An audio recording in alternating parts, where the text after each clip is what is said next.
নদীর পরে নদী গেছে, নদীর নাহি শেষ, অজান গা পেরিয়ে কত নাম না জানা দেশ। পল্লীকবি জসীমউদ্দীনের কবিতার বাক্য ধরে আজ আমরা আপনাদেরকে নিয়ে যাব নদীবেষ্টিত কুড়িগ্রাম জেলার রৌমারী থানার গোয়ালের চর এলাকায়। আমরা জামালপুর জেলার মেলান্দা থানা থেকে আমাদের যাত্রা শুরু করলাম। জামালপুর থেকে বকশীগঞ্জ হয়ে আমাদের গন্তব্য রৌমারী ঘাট। এই ঘাটে পৌঁছামাত্র বেশ কিছু লঞ্চ বা বড় নৌকা ঘাটে এসে পৌঁছল। এর মধ্যে একটা বড় নৌকা আসছে কুড়িগ্রাম সদর থেকে। মানুষের পাশাপাশি অনেকগুলো মোটরসাইকেল দেখা যাচ্ছে। এরপর আমাদের যাওয়ার পালা। আমরা ছোট্ট একটা নৌকায় এখান থেকে যাব বলে মনস্থির করলাম। আস্তে আস্তে নৌকা থেকে সমস্ত মানুষ এবং মোটরসাইকেল সব নেমে যাচ্ছে, আর আমরাও চললাম আমাদের গন্তব্যের দিকে। ব্রহ্মপুত্র নদ আজ অনেকটা শান্ত। এই ব্রহ্মপুত্রের বুক চিরে আমাদের নৌকা চলতে শুরু করলো। প্রায় 20 থেকে 25 মিনিট পর আমরা হয়তোবা পৌঁছে যাব গোয়ালের চর নামক জায়গায়। আমরা সামনে একটা ঘাট দেখতে পাচ্ছি, যদিও আমরা এই ঘাটে নামবো না, এর পরে আর একটা ঘাট যেটা গোয়ালের চর ঘাট, সেই ঘাটে আমরা নামবো। অতি দুরন্ত বেগে একটি নৌকা চলে যাচ্ছে। তাদের হয়তো অনেকটা তাড়া আছে, যে জন্য তারা খুব দ্রুত যাচ্ছে।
নৌকা থেকে নেমে আমরা চললাম গোয়ালের চরের একটা বাড়ির উদ্দেশ্যে।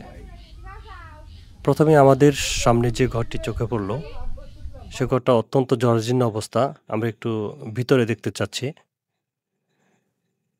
বন্ধুরা, আপনারা দেখতে পাচ্ছেন যে কি অমানবিক যে জীবনযাপন তাদের, এছাড়া প্রাকৃতিক দুর্যোগ তো লেগেই আছে।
আমরা ব্রহ্মপুত্র নদীর খুব কাছ দিয়ে যাচ্ছি গোয়ালের চরের আরেকটা বাড়ির দিকে।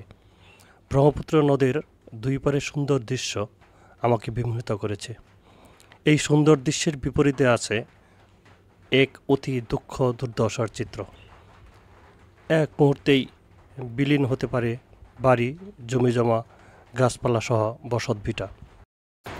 আমরা অনেকের সাথে কথা বলে জেনেছি তাদের বসতভিটা হারানোর দুর্বিষহ সেই মুহূর্তগুলো। তারপরও তারা আবার আশায় বুক বেঁধে ঘরবাড়ি নির্মাণ করে এবং তাদের যে প্রয়োজনীয় কাজ সেগুলো তারা সম্পাদন করে থাকে। বন্ধুরা, আপনারা দেখতে পাচ্ছেন সামনে একটি বাড়ি, যেটা খুব জরাজীর্ণ পরিবেশে সেই বাড়িটি। পাশে সেই ধান ক্ষেত এবং ধান ক্ষেতের পাশ দিয়েই একটা রাস্তা চলে গেছে, ছোটোখাটো রাস্তা, সেখানে পায়ে চলার সেই রাস্তা।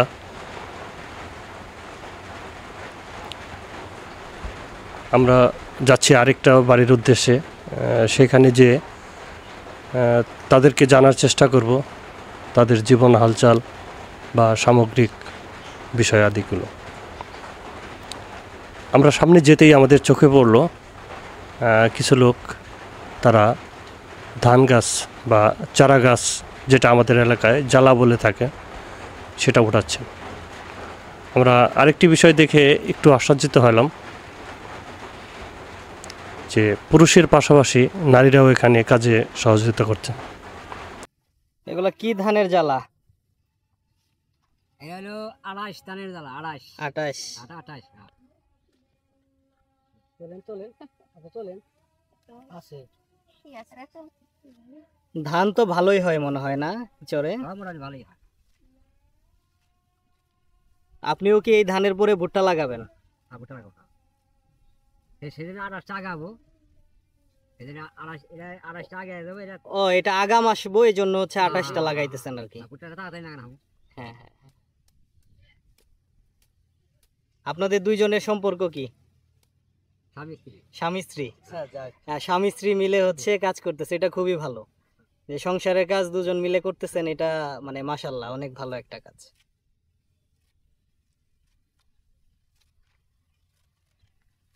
আপনার জমি জমা কেমন আছে? জমি জমা আছে মোটামুটি ভালো, কিন্তু নদীর মধ্যে। নদীর মধ্যে? চাষ কি সব নিজেই করেন, নিজের জমি? নদীর মধ্যে ওরা চাষ করে। নিজেরটা নদীর মধ্যে। এখন যেটা লাগাবেন ওটা কিভাবে? পরের জমি আদি করে নিছেন। অর্ধেক ওনার, অর্ধেক আপনার? না, 3 ভাগে। 3 ভাগের 2 ভাগ আমার, 1 ভাগ ওই জমি আলাদা। উনি কি সার বিষ কিছু দিবে? কিচ্ছু দিবে না, শুধু জমি? জমি। ভুট্টাও হবে। মানে আপনি সারা বছর ওনার জমিটা এইভাবেই করেন? আচ্ছা আচ্ছা। তাতে থাকে তো নাকি? এখন মনে করেন যে থাকে, মনে করেন 1 ভাগে থাকে, ওরা যায় এরা মনে করেন নিজের গাড়ি থেকে যায়।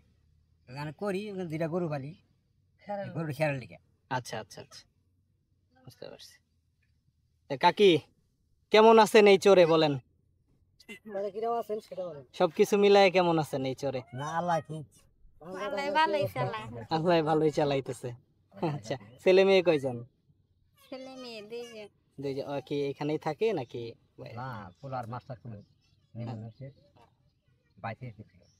আচ্ছা, বাইতে যাবার করে পোলার যাবার সেখানে চাকরি করতাম। কোথায় থাকে? ঢাকা। ঢাকায় থাকে। ঢাকা যেমন। আর ছোটজন? ছোট মেয়ে পড়ছে কুড়িগ্রাম সরি করে। কুড়িগ্রামে পড়ে, তার মানে 2জনই বাইরে আপনাদের? না ঠিক আছে, এই যে এটা ভালো লাগলো যে আপনাদের ছেলে মেয়েরা উচ্চ শিক্ষিত হইতে, এটা খুবই দরকার। মানে দেখেন না, 2জন হুদা কইলেন যে 2জন হুদা খাড়ে নিজের জাহান শেষ করে। আপনার জান শেষ করার পরে যে আপনার ছেলে মেয়েরা মানুষ হইতেছে, এটা কয়জনের হইতে পারে বলেন? এই চরে তো অনেক ঘুরলাম, এই চর ছাড়া আমরা বিভিন্ন চরে যাই, কিন্তু মানুষের যে পড়াশোনা করার চাহিদাটা এটা খুবই কম, সুযোগও কম। চরে পড়াশোনা করার সুযোগও নাই, কিন্তু বাইরে যায় যে করবে, যে আপনার ছেলে মেয়েরে বাইরে পাঠাইছেন, এটা কিন্তু ইচ্ছা না থাকলে সম্ভব ছিল না। এই ইচ্ছাটাও অনেকের মাঝে খুব কম। হ্যাঁ হ্যাঁ হ্যাঁ। যে বাপে তো জীবন বইরা মায়ে বাপে খাই দেয়া কিচ্ছু করা হান্নাতে আঙ্গু মানুষ করো, আমরা জানি একটু না না না, খুবই খুবই ভালো, এটা ভালো লাগলো আমার।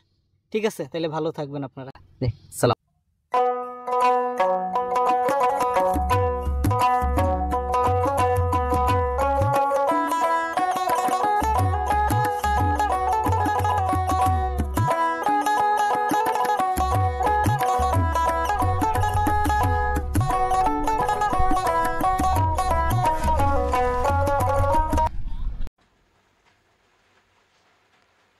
দিগন্ত জোড়া মাঠ আর পাশেই বহমান ব্রহ্মপুত্র নদ।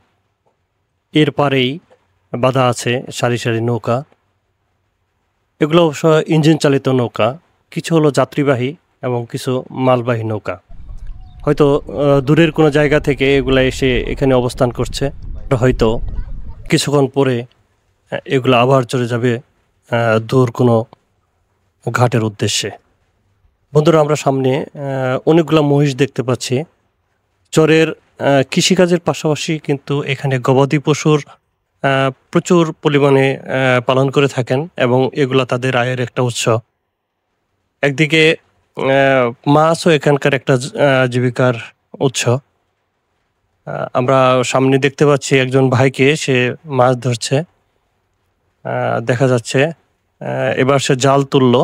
এই জালটাকে কিন্তু আমাদের এই এলাকায় ঠেলা জালি বলা হয়। এটা ত্রিভুজ আকৃতির একটা জাল। উনি কিন্তু এই সময়টায় মাছ পায় নাই। উনি আবার মাছের চেষ্টায় আরেকবার হয়তোবা উনি এই জালটাকে ঠেলবেন। তো আমরা একটু দেখি তার সঙ্গে সে আসলে কতগুলা মাছ পায়।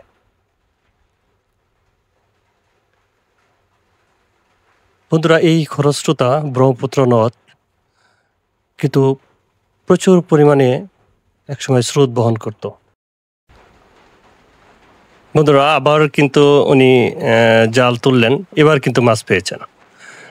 দেখা যাচ্ছে যেবার মাছ ধরে সে তার ঝুড়িতে রাখছেন। ঝুড়ি না, এটা আসলে একটা প্লাস্টিকের একটা বয়াম। আসলে সময়ের পরিবর্তে দেখা যাচ্ছে যে মানুষের আগে যেখানে খালই ব্যবহার করা হতো মাছ ধরার জন্য, মাছ রাখার জন্য, এখন কিন্তু সেটা আর ব্যবহার করা হচ্ছে না। এক একজন এক এক পন্থায় মাছ রেখে থাকেন। বন্ধুরা, মাছ মারার পরে আসলে সেই মাছই এই মাছ কিনা আমরা আসলে জানি না, বাট এই মাছ প্রচুর পরিমাণে মাছ। বাড়ির সবাই মিলে এই মাছগুলোকে কাটার চেষ্টা করছেন এবং এক একজনে এক এক ধাঁচের মাছ ভাগ করে নিচ্ছেন। আমার ছোট ভাই কিন্তু এগুলার ছবি নিচ্ছেন খুব সুন্দরভাবে এবং তাদের সঙ্গে খুব হাসি ঠাট্টা করে কথা বলছেন। বিভিন্ন মাছ চেনার চেষ্টা করতেছেন ছোট ভাই। আসলে গ্রামে এই সহমর্মিতা কিন্তু যুগ যুগ ধরে চলছে। বন্ধুরা, আজকে সারাদিন এই গোয়ালের চরের বিভিন্ন জায়গায় আমরা ঘুরলাম। আমি সহ আমরা মোট 3 জন। আসলে সবারই অনেকটাই ভালো লেগেছে এখানে, যে এই চরের মানুষ, এই চরের পরিবেশ, সকল কিছু কিন্তু আমাদের কাছে অত্যন্ত দারুণ লেগেছে। বন্ধুরা, আমরা প্রতিনিয়তই এরকম ভিডিও করার চেষ্টা করে থাকি এবং আপনাদেরকে আনন্দ দেওয়ার জন্য, পাশাপাশি নিজেরাও আনন্দিত হই, কারণ এই ভ্রমণ করা কিন্তু আমাদের কাছে অনেকটাই ভালো লাগে। তো বন্ধুরা, আপনারা সবাই ভালো থাকেন, সুস্থ থাকেন আর আমাদের জন্য দোয়া করবেন, যাতে পরবর্তীতে এরকম ভিডিও আপনাদের জন্য আরও দিতে পারি। ধন্যবাদ। আসসালামু আলাইকুম।